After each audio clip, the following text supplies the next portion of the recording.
So hello' guys, good morning. কি খবৰ আপোনালোকৰ? আশা কৰোঁ ভালে আছোঁ। মই ভালে বেয়া মাজতে। সো গাইজ, আজি আহিছোঁ, মই অলপ ওলাই আহিছোঁ। আজি মানে কিবা চাবলৈ যাম। মই ভালপোং গৈ আছোঁ। তো এতিয়া আছোঁ মই গেটৰ ওচৰত। মানে এতিয়া আপোনালোক দেখাম। তো এইটো হ'ল গেট। এতিয়া মানে মালগাড়ী অহা কথা, মানে কিবা বেলেগ চাউল আৰু কিবা কিনি আহিছে বুলি কৈছে। তো তাকে চাবলৈ যাওঁ বুলি ভাবিছোঁ, আৰু কিবা খবৰ ল'ম বুলি ভাবিছোঁ। তো এতিয়া ৰখি আছোঁ গেটতে। আজি পূৰা কুঁৱলীয়ে গাইছ, পূৰা কুঁৱলী। আজি কুঁৱলী ন, মানে এইটো পূৰা কি ক'ম, এই মাহটো পূৰা কুঁৱলীয়ে হৈ আছে। আৰু একচুৱেলি মই কিবা আনিব আহিছিলোঁ ইয়াৰ দোকানৰ পৰা, কিবা কিনি বিস্কুট আৰু কিবা কিনি আনিছোঁ। তাৰ কাৰণে মোক এজন লগৰে ক'লে ব'ল যাওঁ বুলি ক'লে, খবৰ ল'বৰ কাৰণে। তাৰ কাৰণে তাক আকৌ ৰখিব লাগিব। এতিয়া মই ইয়াতে ৰখা খাই আছোঁ মই বাৰু। এতিয়া ৰখি আছোঁ। একো দেখাই নাপায় গাইছ, পূৰা বগা, একো দেখাই নাপায়।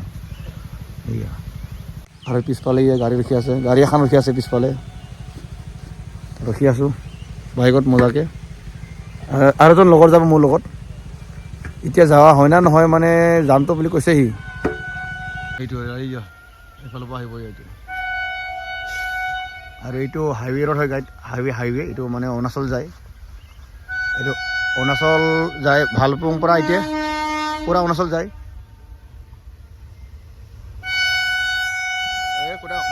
সুদা মাথা ধুই আহিছে সুদা মাথা ধুই আহিছে। এইটো মানে বনাই আছে বাৰু, কেবুলবিলাক বনাই আছে। মানে গেট খুলি দিলে এই গেট কেবুলবিলাকৰ কাৰণে আহিছে। মানে এইবিলাক, এই কেবুলবিলাক ঠিক হোৱা নাই, তাৰ কাৰণে গাড়ীবিলাক, মানে মালগাড়ীবিলাক ৰেগুলাৰ অহা নাই। মানে সপ্তাহত একবাৰ বা মাহত 3বাৰ এনেকুৱাকৈ আহে। মানে এয়া সেইবিলাক চব অৰুণাচল যাব। অৰুণাচল, অসমৰ পৰা চব অৰুণাচল যাব। পূৰা জাম লাগি আছে।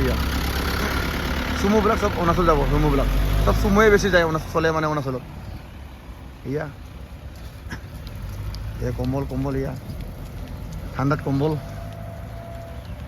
এইটো ৰেলগেট। তো গাইজ যাওঁ এতিয়া আগত। তো গাইজ ঠাণ্ডা লাগি আছে, গাড়ীত পিন্ধি আছোঁ। মানে ডিগিত পূৰা ঠাণ্ডা লাগিলে, মানে চৰ্দি কব যায় যে। তো গাইজ মানে বহুতে সুধি আছিলে, এতিয়া 2025 গ'লে বাৰু, এনেকৈ থুলমূল কৰি গ'লগৈ। এতিয়া 2026 সোমাই গ'ল, নিউ ইয়েৰ, জানুৱাৰী মাহ। কি হ'ব কি নাই, আমাৰ কামবিলাকহে চিন্তা কৰি আছোঁ। খবৰটো পাইছিলোঁ, কৈছিলে যে 2026 চনতে কামটো হ'ব পাৰে কৈছে, মানে এজন মানুহে কৈছে। এতিয়া কিমানটো সঁচা কিমানটো মিছা সেইটো নাজানো, হ'ব বুলি কৈছে। বহুতখিনি কাম আগবাঢ়িলে বোলে। তো গাইজ আৰু বহুতে কৈও আছিলে যে 2025টো যেনেকুৱা গ'ল 2026টো এনেকুৱাই যাব বুলি, মানে বহুতে কৈ আছে। এতিয়া আৰু বেলেগক যদি সোধোঁ, এনেকৈ 2026 চনত ভাল খবৰ আহিব, ভাল হ'ব, কামটো হ'ব বুলি কয়। এতিয়া চাওঁ কি হয় কি নহয়। এতিয়া মই কি নক'ম, মই খবৰ খাতি ইমান পোৱা নাই, মানে লোৱাই নাই। মই জানুৱাৰী মাহটো লোৱাই নাই খবৰ। মই যদি কোনোবা ক'ৰবাৰ পৰা পাওঁতো মই এনেও জনাই দিওঁৱেই। খবৰ খাতি পোৱাই নাই। এতিয়া চাওঁ কি হয়, কিমান দিন এনেকুৱা যায়। আৰু এইটো বছৰটো সোমালেই 2026। আৰু গাইজ আপোনালোকে যদি বেলেগ কাম কিবা কৰি আছ, কৰি থাক। এইবিলাক কামৰ কাৰণে আশা কৰি নাথাকিবি। বেলেগ কামো থাকি যাব নহ'লে, কাৰণ ঘৰ চলিবৰ কাৰণে যিকোনো কাম এটা লাগেই। কৰি থাক, বেলেগ কামো কৰি থাক, আৰু ইফালেও মানে চেষ্টা কৰি থাকিবি খবৰ ল'বৰ কাৰণে লিডাৰবিলাকৰ লগত। তো কি নক'ম দে গাইজ। যদি মোৰ ভিডিঅ'টো ভাল লাগিছে, প্লিজ এটা লাইক কৰিবি গাইজ হা। যদি মোৰ চেনেলত নতুনকৈ আছে, প্লিজ ছাবস্ক্ৰাইব কৰিব নাপাৰিব, ছাবস্ক্ৰাইব কৰি দিব।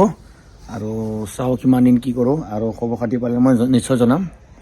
এতিয়া ভাল খবৰ আহিব বুলি কৈছে এজন মানুহে, ছিনিয়ৰৰ লগৰ এজন মানে, সিও লগত থাকে, কৈছে মোক। দে গাইজ আজিলৈ এটা ৰাখিম। চ' আজিলৈ গাইজ বাই বাই।